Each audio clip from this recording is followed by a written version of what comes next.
นั้นดีแค่ไหนกันที่เราได้ร่วมทางจนถึงวันนี้กันนาน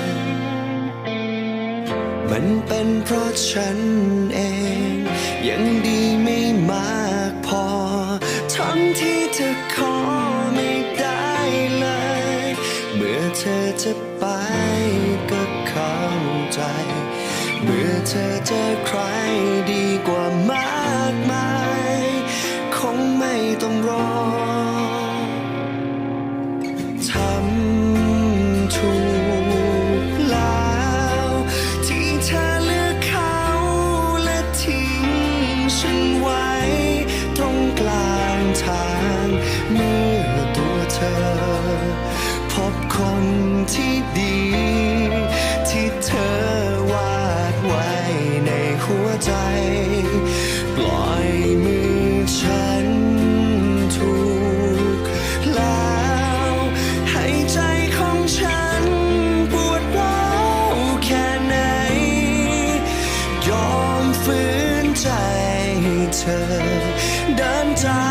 กฉันไปเมื่อรู้ว่าเธอมีคนที่พาไปถึง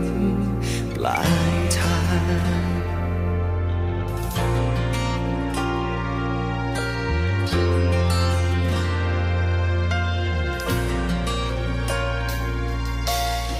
ความจริงที่ฉัน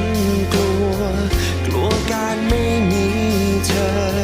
กลัวถึงวันนี้มันเนิ่นนานเพียงคำว่ารักเธอมันคงไม่เพียงพอให้รั้งเธอไว้ไม่ได้เลยเมื่อเธอจะไปก็เข้าใจเมื่อเธอเจอใครดีกว่ามากมายคงไม่ต้องรอ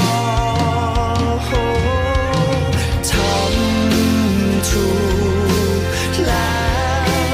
ที่เธอเลือกเขาและทิ้งฉันไว้ตรงกลางทางเมื่อตัวเธอพบคนที่ดีที่เธอ